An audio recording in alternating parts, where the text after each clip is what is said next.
Hello, hi అండి. నేను వచ్చేసి చికెన్ చేస్తున్నా. అయితే ఇక మొన్నటిదాకానే దసరా మటను అవి ఇవి అన్నీ తిన్నాం కదా. అక్కడ అమ్మ వాళ్ళ ఇంటికి అయితే వెళ్ళినాము దసరాకు. ఇక అక్కడనే మటన్ ఇట్లా అవన్నీ తీసుకొచ్చిండు కాబట్టి వాళ్ళకి ఇంట్రెస్ట్ లేదు వద్దన్నట్టే అన్నారు. కానీ ఆమె మా చిన్న పాప హాస్టల్ వెళ్తుంది అన్నమాట. రేపు హాస్టల్ వెళ్తా అనేసరికి కొంచెం మన చేత్తోని వండి పెట్టుకోవాలని అనిపిస్తుంది కదా. అట్లాగా ఎన్ని తిన్నా కానీ మనం కూడా రేపు వెళ్తుందంటే కొంచెం ఏదైనా చేద్దాము తినని, మళ్ళీ హాస్టల్ వెళ్తుంది కదా అని అనిపిస్తుంది కదా. ఇక అట్లా ఉద్దేశం మీద అయితే ఆమె పోతుంది కదా అని మళ్ళీ చికెన్ తెమ్మంటే చికెన్ తీసుకొచ్చిండు. చికెన్ అయితే చేస్తున్నా. ఆ పక్కన మా బ్రైటీ కోసం అయితే కొంచెం చికెన్ బాయిల్ చేసి పెట్టిన. వట్టిదే బాయిల్ చేసి బ్రైటీ కుక్కకైతే పెడతా. ఇది వచ్చి మాకు ఇక చికెన్ కూడా వంట చేస్తున్నా. ఇప్పుడు మా పెద్ద పాప అయితే ఆమె కూడా హాస్టల్లో ఉంది. ఇంతకుముందు 2 years. ఇప్పుడు ఇంటి దగ్గర నుండి అయితే వెళ్తుంది కానీ అప్పుడైతే హాస్టల్లో ఉండేది. అప్పుడైతే ఇంకా ఫస్ట్ టైం ఇంట్లోకి వెళ్ళి బయటకు వెళ్ళడం అనేది ఆమె 10th తర్వాత ఆమె ఒక్కతే ఇంట్లోకి ముగ్గురు పిల్లలు ఒక దగ్గరనే ఉండేటోళ్ళు ఎప్పుడైనా చిన్నప్పటి నుండి వెళ్ళి. అట్లా సడన్గా మళ్ళీ ఆమె ఒక్కతి బయటకు పోయేసరికి అయితే తట్టుకోపోదు. మేమైతే ఒక 1 month దాకానే అయితే వర్క్ కూడా చేయలేదు సరిగా. ఇప్పుడైతే కొంచెం అలవాటు అయిపోయింది.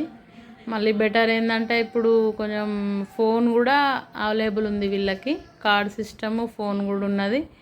ఆ ఫోన్ ఇక 2 రోజులకోసారి 3 రోజులకోసారి ఫోన్ చేస్తుంది కాబట్టి ఇప్పుడు కొంచెం అంత బాధ అనిపిస్తలేదు. కొంచెం అలవాటు అయిపోయింది, పిల్లలకు కూడా అలవాటు అయిపోయింది. ఇంటర్లో హాస్టల్ ఉండాలన్న ఉద్దేశం మీదనే మేము ఇంటర్లో అయితే హాస్టల్ వేసినాము 2 years. పెద్దామ అట్లనే పోయింది. ఇప్పుడు చిన్నామ కూడా హాస్టల్ వెళ్తుంది. ఇక అట్లా వెళ్తుందనే ఇప్పుడు ఇక వెళ్తే మళ్ళీ 1 month అవుతుంది కదా, మనం చూడడానికి వెళ్ళడానికి కూడా 1 month అవుతుంది. అట్లా అని రైస్ ఇట్లా ఇక అవన్నీ పెడుతున్నా. బగారా రైస్, బాస్మతి రైస్ అయితే కొన్ని ఉండే, అది బగారా అయితే వేస్తున్నా. పిల్లలు ఎంత ఇక ఇంట్లో ఉండి పోతారు కదా, అసలు ఏం వర్క్ కూడా ఏ బుద్ధి కాదు.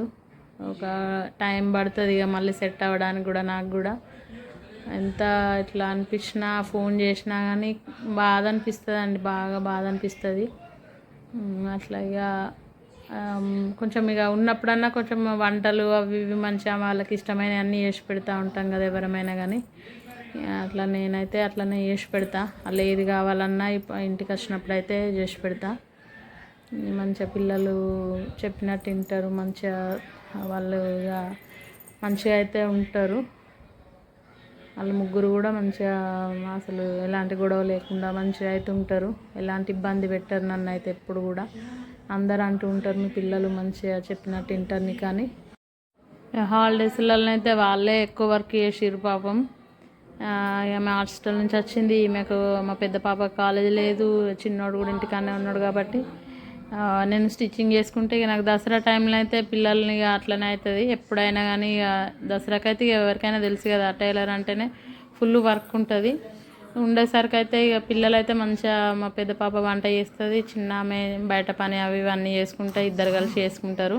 నాకు అసలు పని కూడా ఎక్కువ చెప్పరు. ఆ టైంలో అయితే ఇక చేస్తూ ఉంటారు. ఓకే, అందుకే నాకు ఇక కనీసం హాలిడేస్ అయిపోయిన తర్వాత అయితే దసరా అయిపోయిన తర్వాత అయితే నేను చేసి పెట్టాలని ఇక నేను అప్పటి నుండి నేను వర్క్ చేయనివ్వ వాళ్ళని ఎక్కువ, నేనే చేస్తూ ఉంటా. చికెన్ అయితే రెడీ అయింది, రైస్ కూడా రెడీ అయింది, ఆల్మోస్ట్ కంప్లీట్ అవుతున్నాయి. ఇక పిల్లలకి పని కూడా ఏం లేదు, అయిపోయింది. తింటారు కానీ రెడీ చేసి పెట్టినా. మా చిన్నోడైతే స్కూల్కి వెళ్ళిండు ఈరోజు, కష్టంగా వెళ్ళిండు ఈరోజు. 15 days హాలిడేస్ తర్వాత స్కూల్కి వెళ్ళాలంటే ఇక వాడు అన్నాడు మార్నింగ్ అయితే. మళ్ళీ ఇక వద్దులే అని వెళ్ళిపోయిండు. ఫ్రెండ్స్ వస్తుంటారు కదా, ఇక వాళ్ళు అనుకొని వెళ్ళిపోయిండు స్కూల్కి అయితే. ఇక వాళ్ళతో ఎప్పుడు కూడా పొమ్మని వద్దని అలాంటి ఇబ్బంది ఏమి ఉండదు నాకు. పిల్లలు పెద్దగా అయిపోయారు కాబట్టి ఏం టెన్షన్ అనిపించేది. Thank you for watching.